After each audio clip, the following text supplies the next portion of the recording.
vamos a ver qué se llama folicular. Entonces, básicamente, hay dos tipos de antígenos. Quedamos que los linfocitos B reconocen a su antígeno directamente, pero cuando hay también un linfocito T que reconoce este antígeno y coopera con el linfocito B para hacer el cambio de isotipo, inducir alta afinidad y células de memoria, esos antígenos se llaman T dependientes. Creo que lo habíamos mencionado en la clase pasada. Entonces, todos los antígenos en los que hay cooperación entre el TH2 o T folicular y el linfocito B son dependientes, y la consecuencia va a ser es que el linfocito B va a cambiar la producción de IgM a IgG, IgA o IgE, se va a inducir alta afinidad. ¿Se acuerdan de la afinidad? Dijimos que los linfocitos B mejoran su afinidad, entonces vamos a ver cómo lo hacen. Y además generan las células de memoria. Los linfocitos B cuando se generan, cuando cambian la memoria, pueden ser linfocitos B de memoria tal cual, o células plasmáticas de larga vida. Esas células plasmáticas de larga vida son las que se van a la médula ósea y ahí quedan todo el resto de la vida para producir anticuerpos. Todos los anticuerpos que ustedes tienen en su suero, de todos los antígenos que reconoció su sistema inmunológico, son producidos por estas células plasmáticas de larga vida. ¿Sí queda claro? Pues por eso teníamos que esperar a ver linfocitos T para acabar de explicar esta parte, ¿de acuerdo? Ahora, hay algunos antígenos, principalmente antígenos de polisacáridos como azúcares, en los cuales los linfocitos T no pueden reconocerlos. ¿Ah? Entonces únicamente se inducen, pueden activar, por ejemplo, los linfocitos B, ¿ah? Y estos linfocitos B van a hacer lo que saben hacer, se van a diferenciar a plasmáticas y van a producir IgM. Pero en ausencia de cooperación, pues no hay cambio de isotipo, no hay incremento o maduración de la afinidad y no hay memoria. Entonces, contra estos antígenos que son polisacáridos, en realidad no se genera memoria. Entonces, este tipo de antígenos se llaman T independientes. ¿Dónde pueden encontrar un antígeno, un polisacárido como antigénico? Por ejemplo, antígenos de cápsula bacteriana, algunos polisacáridos de la superficie de hongos, polisacáridos de superficie de levaduras. ¿Sí queda claro? Muy bien. Bueno. Quiero ver un poquito de anatomía. Ok. Entonces, ya vieron que entonces la interacción entre el linfocito T y el linfocito B es importantísima para la respuesta humoral, ¿no? Porque si no hay cooperación TH2 linfocito B, pues no va a haber memoria. ¿Qué pasará si ustedes, por ejemplo, que se vacunaron contra SARS-CoV-2, qué pasó ahí? Tiene que haber también cooperación, ¿no? Porque si no, nada más van a producir IgM contra el antígeno de la vacuna, pero si ven al virus silvestre, pues no va a haber memoria, no va a haber anticuerpos que lo neutralicen, que ese es el objetivo de la memoria, ¿no? Entonces, la interacción y cooperación entre T y B es importantísimo. Entonces, todo esto ocurre en el tejido linfoide secundario. Ustedes ya saben cuál es el tejido linfoide secundario. Vamos a hablarlo desde la perspectiva del ganglio, ¿no? Entonces, vean, la dendrítica entra por la región medular. También puede ocurrir en las placas de Peyer, en el vaso, en el tejido linfoide asociado a mucosas, ¿de acuerdo? Y vean, aquí podemos ver una microscopía de este ganglio. Ajá. No sé si lo alcanzan a ver. ¿Quieren que lo haga más grande? ¿Por qué lo hago más grande? Sí, por. Bueno, ¿saben qué? Vamos a ver primero la caricatura y luego vemos cómo funciona en la vida real, ¿vale? Siempre las caricaturas ayudan. Bueno, entonces, ¿qué pasa? La dendrítica llega al tejido linfoide, puede ser al ganglio, a la placa de Peyer, al vaso, al GALT, al SALT, a todo lo que vimos, ¿no? Va a llegar ya con el antígeno para presentarlo al linfocito T, ¿no? Pero en el mismo tejido linfoide secundario es donde están los Bs naïf, ¿no? Acuérdense que en el tejido linfoide viven tanto los Bs naïf como los Bs naïf. Entonces, y también yo les dije que en los tejidos linfoides secundarios, los Bs y los Ts están ahí, pero están separados, juntos, pero no revueltos. Hay zona de Bs y hay zona de Ts. En la zona de Bs están principalmente los linfocitos B vírgenes y en la zona de T los linfocitos T vírgenes. Entonces, la dendrítica llega, activa el linfocito T cooperador, lo diferencia TH2 o T folicular. ¿Por qué? Porque estamos en el folículo del ganglio, ¿sale? Pero básicamente es TH2, ¿sale? Este linfocito B, por otro lado, en la zona de B, se activa o ve su antígeno y la cooperación entre el linfocito B y el linfocito T ocurre aquí en el ganglio entre la zona B y en la zona T. ¿Sí queda claro? En esta zona se da la cooperación entre el TH2 y el B. ¿Y qué va a pasar con la cooperación que dijimos? Pues lo primero que va a ocurrir es la expansión clonal. Va a generarse copias de este linfocito B, ¿no? Algunas se van a diferenciar a células plasmáticas, y algunas se van a volver células de efectoras, células de memoria. Cuando empiezan a dividirse, este linfocito B que ya está en activación, se va a regresar a la zona B. ¿Hasta aquí me siguen? Y va a haber una división de esta misma clona que reconoce este antígeno, ¿sale? Y a su vez el linfocito T está activando a todas estas clonas para que reconozcan al antígeno. ¿Hasta aquí van bien? Esta región en la zona B, donde hay una reacción inmunológica entre linfocitos B que se activan y linfocitos T cooperadores foliculares, se llaman centros germinales. ¿Sí queda claro? Entonces vean cómo aquí hay una pequeña reacción, esa clona se está dividiendo y se están generando células plasmáticas, y el objetivo es que estas células plasmáticas salgan de este centro germinal y se vayan a producir anticuerpos donde está el antígeno. Puede ser en el intestino, en la piel, en donde ustedes quieran, ¿sí? El centro germinal es donde el linfocito B va a madurar la afinidad. Todos estos linfocitos B que estamos viendo que generaron cuando se forma un centro germinal decimos que hay una reacción de centro germinal, ¿no?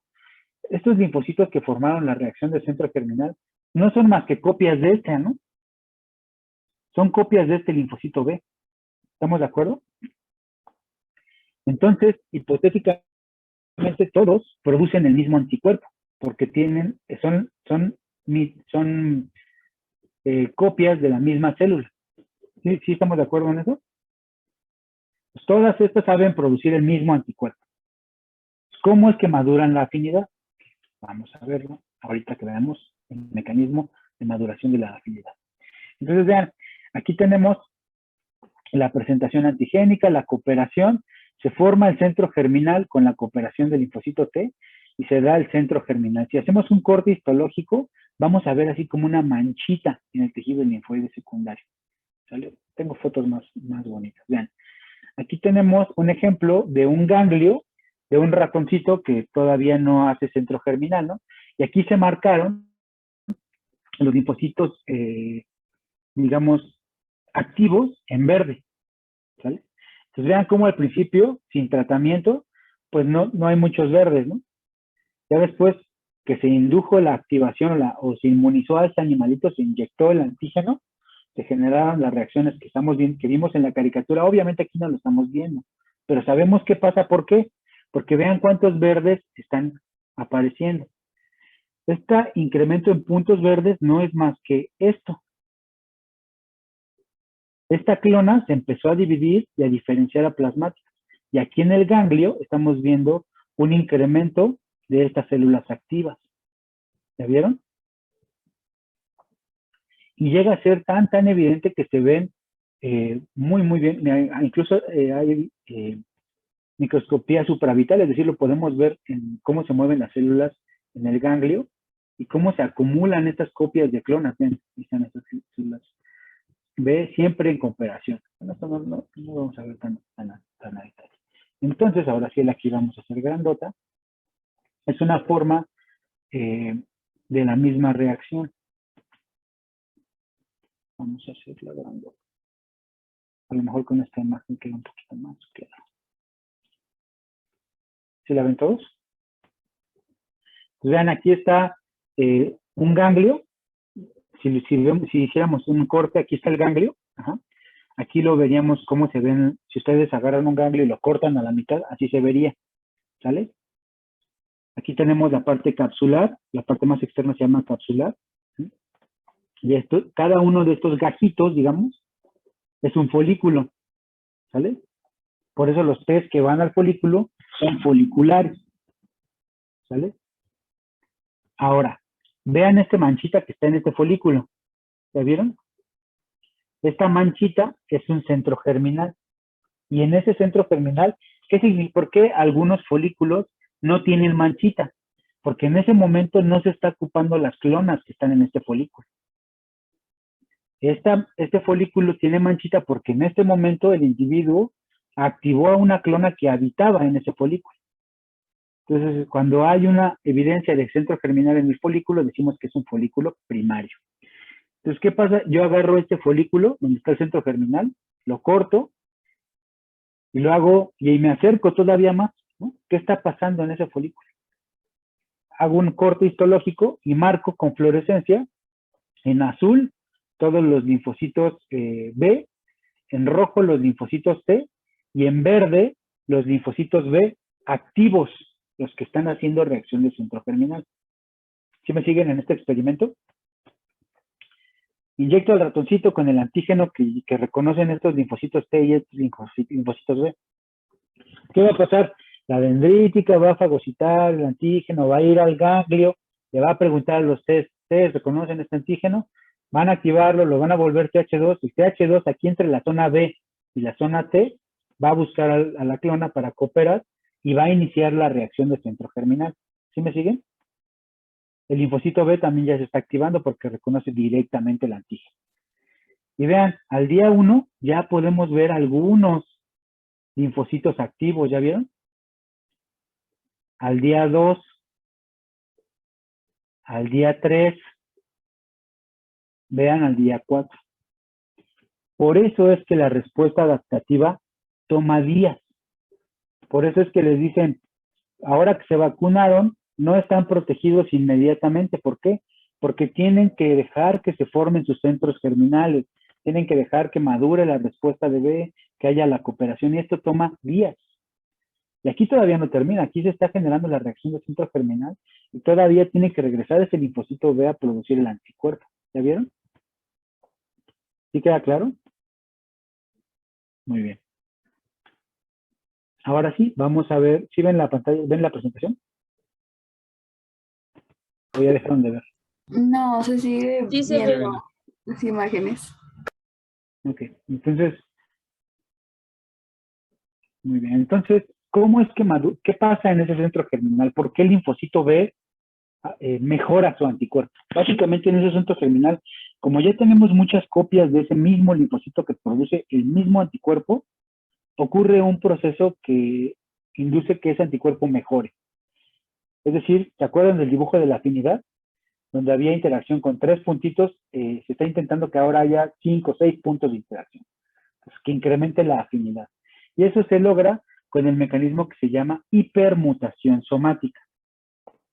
Entonces, en el centro germinal ocurre el proceso de hipermutación somática que madura la afinidad de los anticuerpos.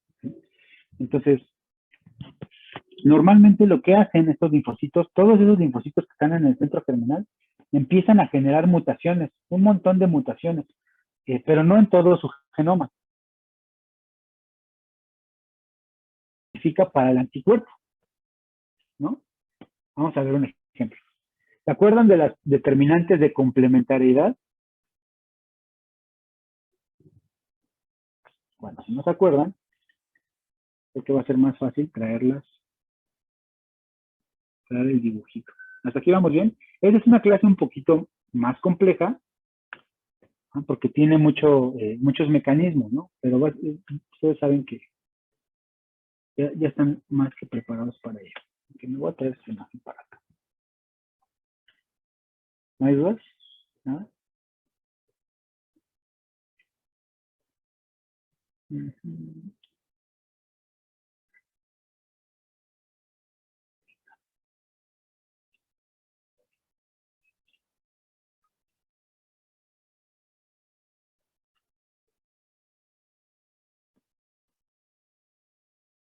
Ok.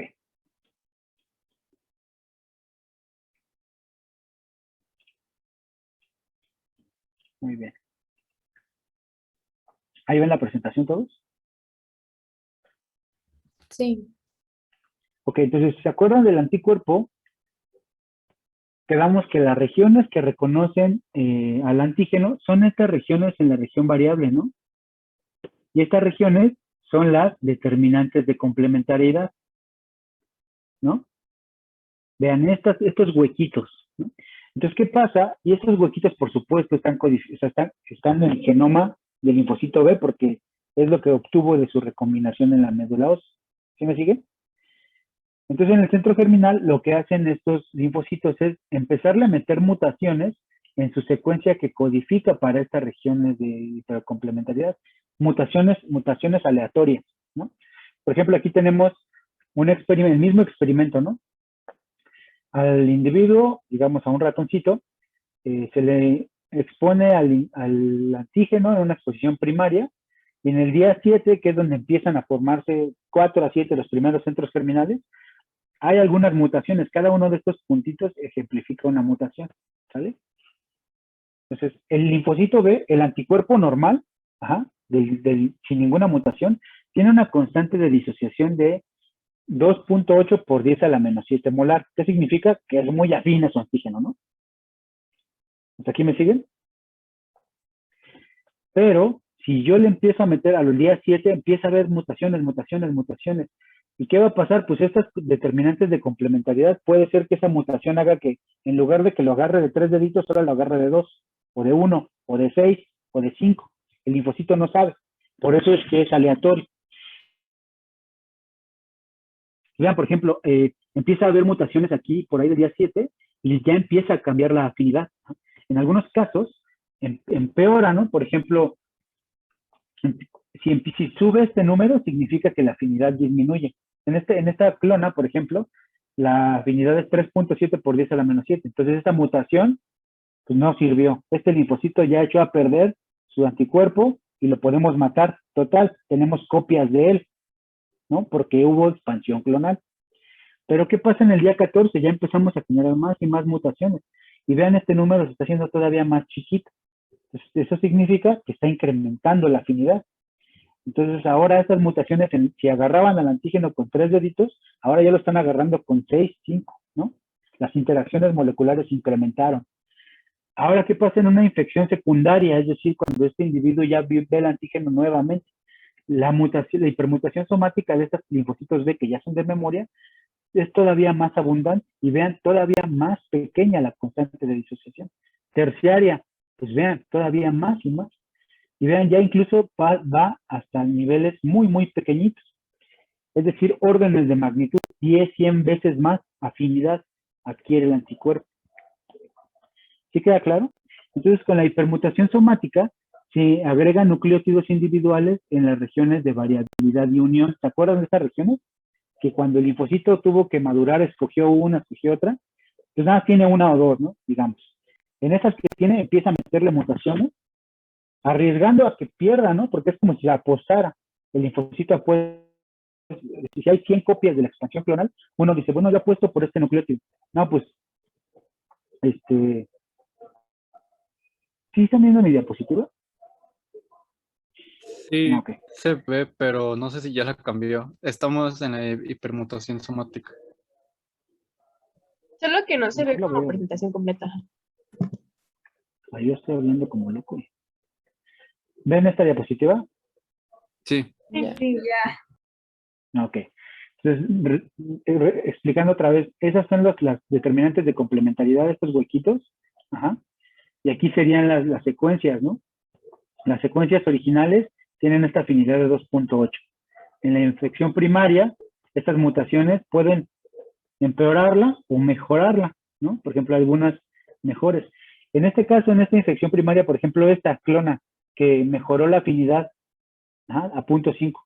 ¿Qué puedo hacer una vez que ya este individuo se curó, se eliminó el antígeno? Pues mato a todas estas y me quedo con esta como memoria, ¿no? Esta es la mejor.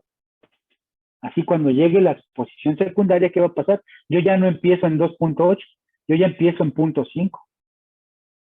Ajá. Entonces, en la infección secundaria hay hipermutación somática. Y vean, ahora ya llego hasta punto 2. ¿Qué pasa? Elimino todas estas y me quedo con esta de punto 1. En la infección terciaria, secundaria, etcétera. Vean hasta cómo va mejorando cada vez que se expone a esta clona de memoria al antígeno, porque la hipermutación somática incrementa la afinidad. Entonces, la hipermutación somática o maduración de la afinidad ocurre en los centros germinales, se agregan nucleótidos en las regiones variables y de unión, ¿ah? Y esta mutación incluso se ha cuantificado que es 100,000 veces más de las mutaciones que pueden ocurrir en su organismo de manera espontánea. El fenómeno del humano puede ser sometido a mutaciones, pero esta es una mutación, digamos, normalmente la mutación, no queremos que haya mutaciones, ¿no? Porque puede haber mutaciones en protoncogenes, cáncer, puede haber mutaciones que son malas para nosotros, pero en este caso es una mutación, son mutaciones intencionales. Tenemos el interés que se generen estas variaciones. ¿Sí queda claro? Entonces, vean, más o menos, aquí ya podríamos integrar todo lo que vimos, ¿no?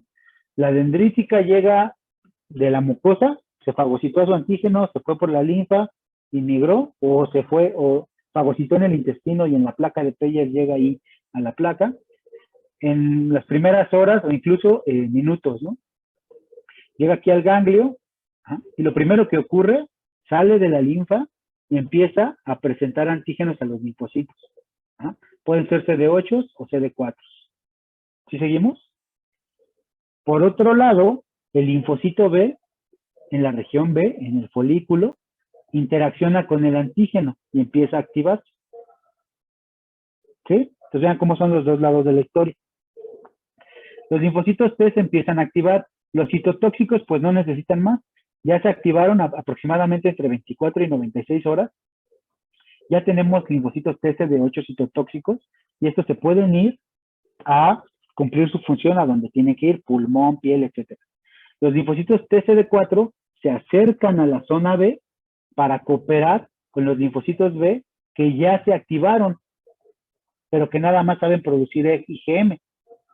Esta cooperación favorece la formación de reacción de centro germinal, donde se incrementa la afinidad del anticuerpo, se genera memoria y se induce cambio de isotipo. Eso es el centro germinal. ¿Y quién sale? Pues salen los mejores, salen los linfocitos B que producen mejores anticuerpos, las plasmáticas más productoras de anticuerpos salen del centro germinal y aproximadamente entre 72 y 96 horas salen del ganglio para hacer lo que tengan que hacer, acercarse a la lámina propia para producir su anticuerpo, a llegar a la piel para producir su anticuerpo, etcétera, etcétera. ¿Sí queda claro? Vean cómo ya vimos toda la historia, ¿no? Entonces, es importante que conozcamos todos los elementos que están involucrados.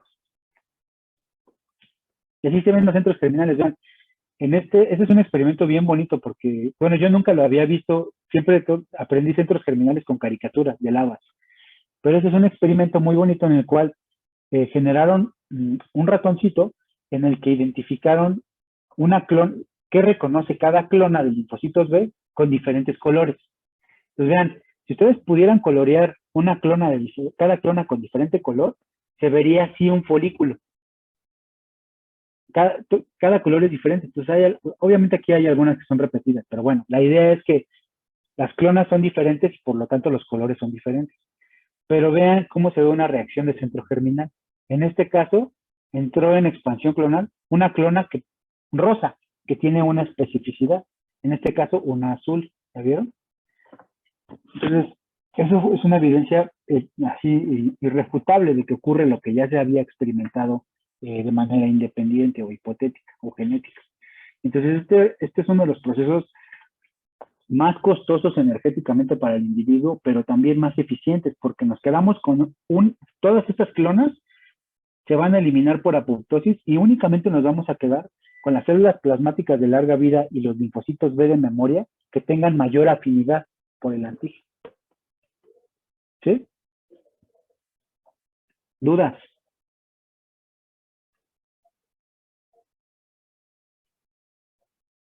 Y entonces ahora ya entendemos mejor esta grafiquita, ¿no? De la respuesta primaria y la respuesta secundaria.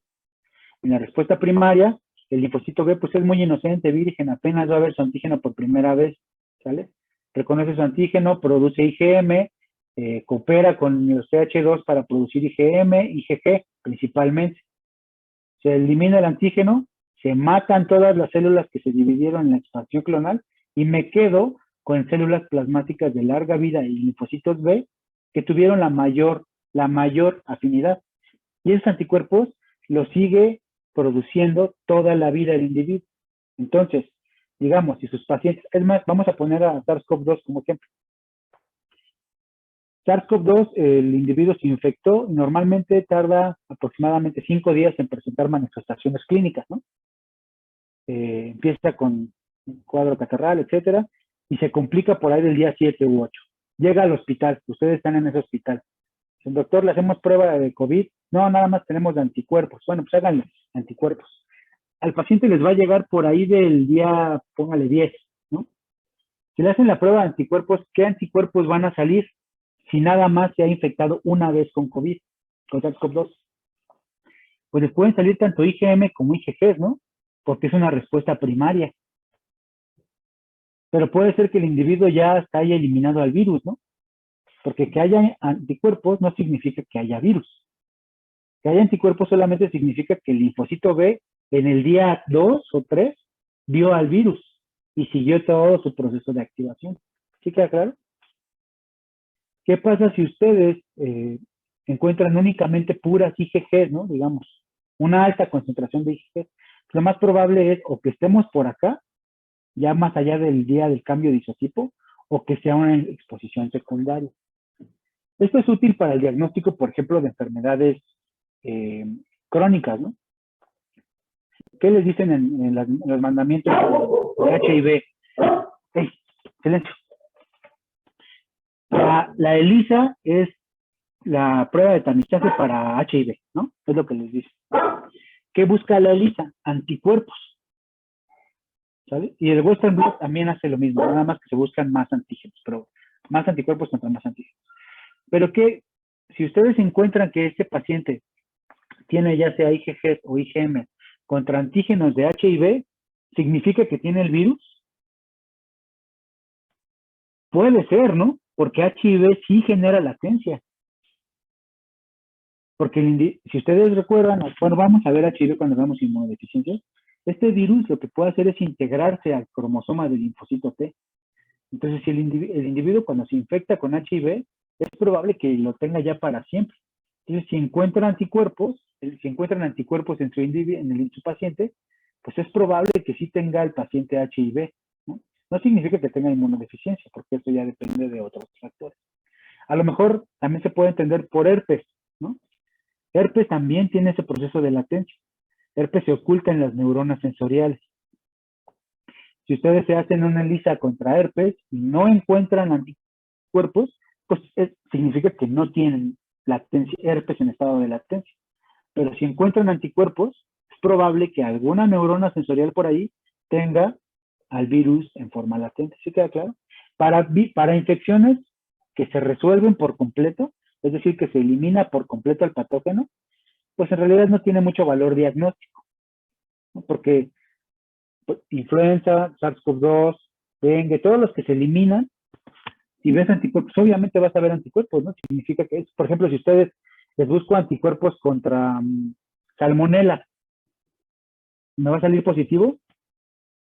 Pues sí, no me va a salir un montón de IgG, lo más probable, ¿no? ¿Por qué? Porque seguro ya comieron en la calle más de una vez.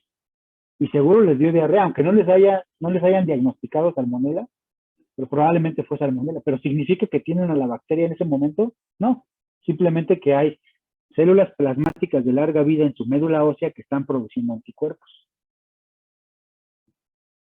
¿Quedó clara la respuesta adaptativa? Esto ya lo vimos más o menos, pero funciones de las inmunoglobulinas. Ya nada más nos faltaría hablar de la citotoxicidad de los linfocitos CD8.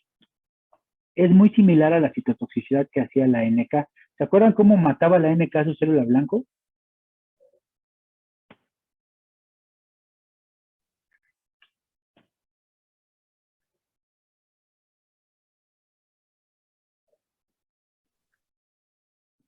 ¿Nadie? Creo que activaba proteínas RAS, ¿no? Para Ok, una es apoptosis. la vía de Fas, es como el botón de autodestrucción, en el que el linfocito, la NK activa Fas y la célula activa la apoptosis dependiente de qué pasa, ¿no? Y la otra es a través de perforina, ¿no? Que a través de los poros se metía la perforina y activaba por dentro la apoptosis, ¿no? Más o menos es lo mismo. La diferencia es que la NK identificaba la célula que iba a matar porque le faltaban o le sobraban receptores, ¿no? Pueden ser receptores de activación, pueden ser receptores de inhibición, o incluso puede ser un anticuerpo, ¿no? La citotoxicidad mediada por anticuerpo. Cualquiera de esas señales induce que la NK mate a la célula blanca.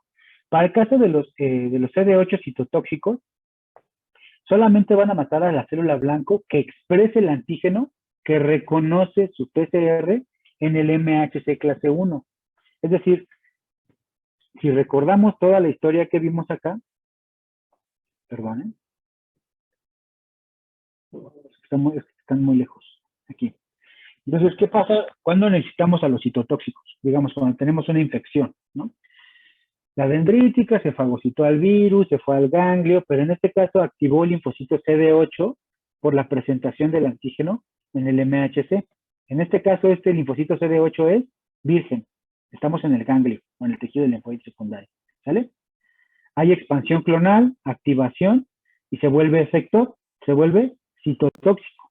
También aquí me quedo con algunas de memoria. ¿Sale? Este linfocito CD8 se regresa al tejido de donde vino esta dendrítica, digamos, el intestino, ¿no? Digamos que este es un niño que está infectado con rotavirus. La dendrítica se fagocitó al rotavirus en el intestino y fue al ganglio, a los ganglios intestinales, a los del peritoneo o los que quieran, ¿no? O en una placa de Pey. Se activó este linfocito T y este linfocito CD8 citotóxico tiene que regresar al intestino y ¿qué va a hacer en ese intestino? En lo que el proceso en el que la dendrítica fue y activó al linfocito CD8, la célula infectada todavía sigue infectada, ¿no?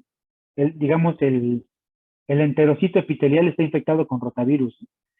Regresa el linfocito citotóxico, pero la célula infectada también está presentando el antígeno de rotavirus. Solamente que en este caso se lo está presentando igual en el MHC clase 1, pero en este caso este linfocito TCD8 no es un linfocito virgen. Si se acuerdan, la presentación entre la dendrítica y el linfocito virgen, el objetivo es activarlo.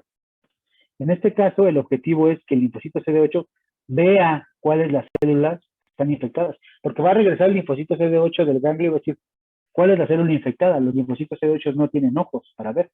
La única forma por la que pueden identificar de todos los enterocitos cuáles son los que están infectados, pues van a identificar a los que presenten el antígeno que reconocen. Ya una vez que lo reconocen, se da la presentación entre el MHC clase 1 y el TCR del linfocito CD8 citotóxico, las moléculas coestimuladoras, y esto va a activar el proceso de citotóxico, que está, este linfocito CD8 ahora ¿qué va a hacer? Pues va a degranular el contenido de sus gránulos preformados, igual que la NK, solamente que el contenido de los gránulos preformados es un poco diferente, pero tiene el mismo objetivo. Principalmente está mediado por enzimas como la perforina y la granzima. La perforina, como su nombre lo dice, va a hacer poros en la membrana de la célula blanco y la granzima va a entrar por estos poros para activar la apoptosis en la célula blanco. ¿Sí queda claro? Entonces, en este caso el CD8 va a matar a la célula blanco, pero es como si fuera un francotirador, ¿no? La muerte es exacta, no va a matar a ningún otro enterocito que no esté expresando el antígeno. Mientras que la NK, pues es un poco más, es como más un mercenario, ¿no? Sí, te voy a matar a lo mejor nada más porque te faltó un receptor, ¿no? Es un poquito menos exigente, mientras que el CD8 es altamente exigente, solamente va a matar a quien exprese el antígeno. ¿Queda claro? Entonces, la citotoxicidad por CTL, linfocitos citotóxicos, es también mediado por la degranulación de los linfocitos, principalmente por perforinas y granzima, ¿no? Esta actividad citotóxica también puede ser incrementada por los por linfocitos T cooperadores TH1. Ajá. Entonces, ¿por qué? Acuérdense que el linfocito TCD8, en este mismo ejemplo, ¿no? En ese epitelio intestinal, donde hay enterocitos infectados con rotavirus, no nada más nos vamos a necesitar CD8. ¿Quién va a estar también ahí? Pues macrófagos, ¿no? ¿Y quién más va a estar ahí? Pues CD4.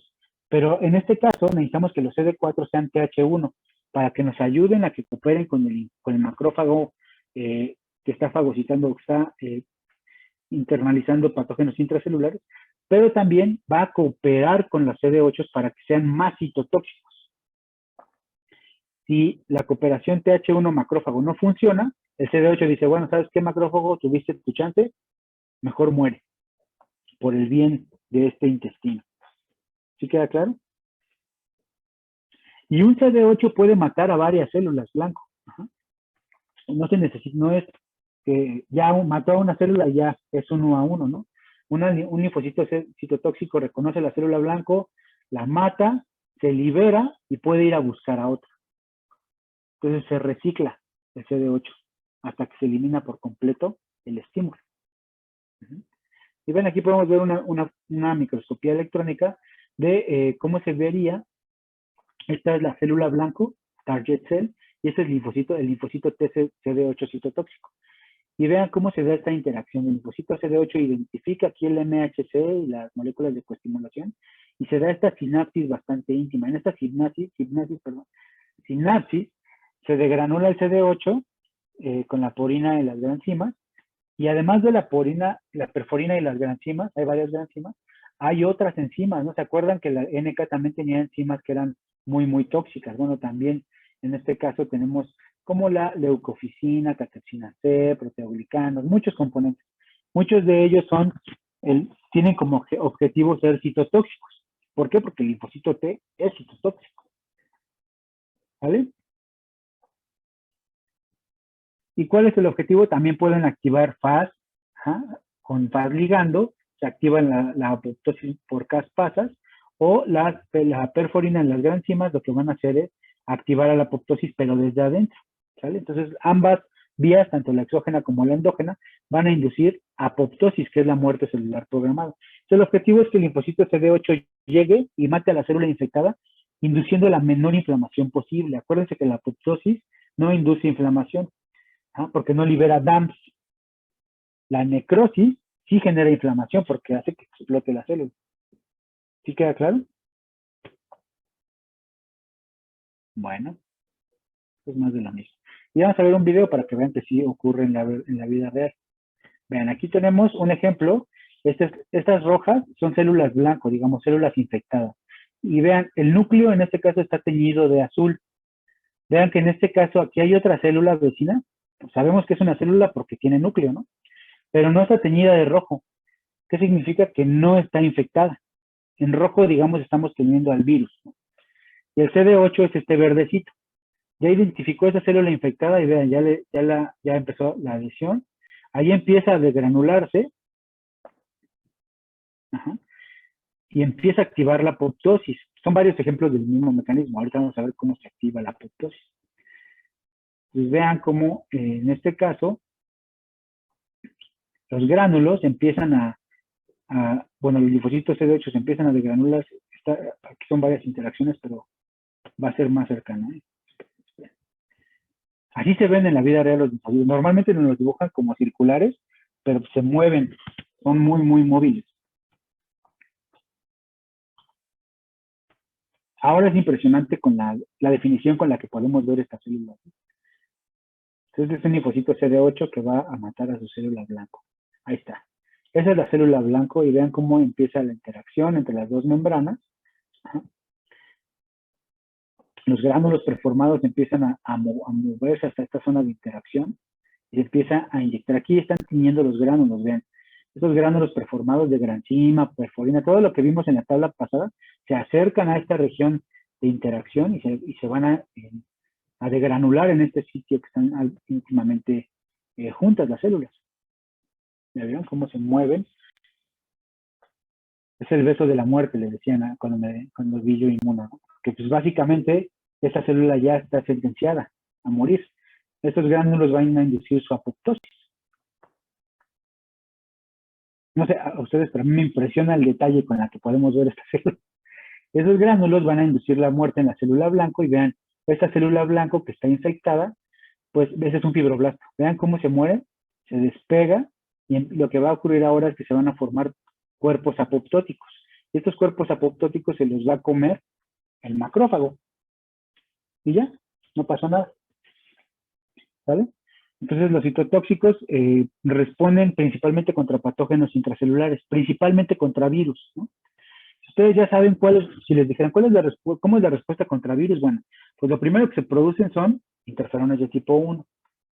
Después las NKs nos ayudan un poco en la inmunidad innata. Y hasta después de muchos días, 7, 8 días, empezamos a tener linfocitos T citotóxicos. ¿Sale? ¿Dudas? ¿Y cuánto dura la memoria? ¿Hablamos ya de este artículo? Creo que no, ¿verdad? No.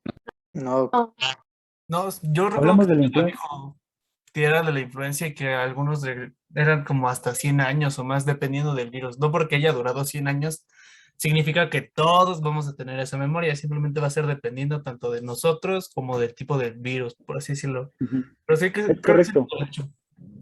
Sí, ese es el estudio que hicieron en los sobrevivientes de la influenza española de 1918, en los que vieron si estos individuos viejitos que se infectaron a inicios del siglo XIX, pues ya se hizo este estudio en 2008. Entonces esos individuos ya estaban pegándole a los 100 años, ¿no?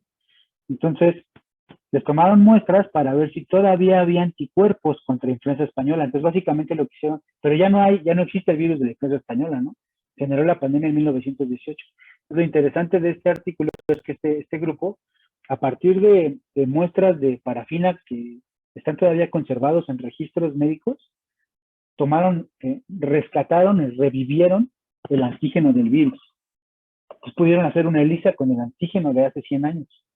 Entonces fue un avance tecnológico también muy, muy interesante, porque hasta ese entonces nadie había probado hasta cuánto puede durar la memoria.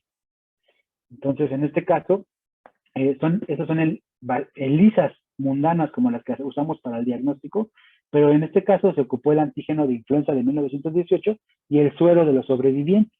¿Ah? Y aquí podemos ver, estas se llaman BLPs de 1918. Entre más alta esté esta rayita, significa que hay reconocimiento. Entonces vean cómo este individuo tiene todavía anticuerpos contra este antígeno de 1918 después de 100 años, ¿no? Estos son otros virus más modernos, pero esta es la gráfica que, digamos, les dio la publicación en Nature, ¿no? Básicamente. Entonces, esa rayita que parece tan irrelevante da muchísima información, ¿no? Bueno, creo que ya con eso es más que suficiente de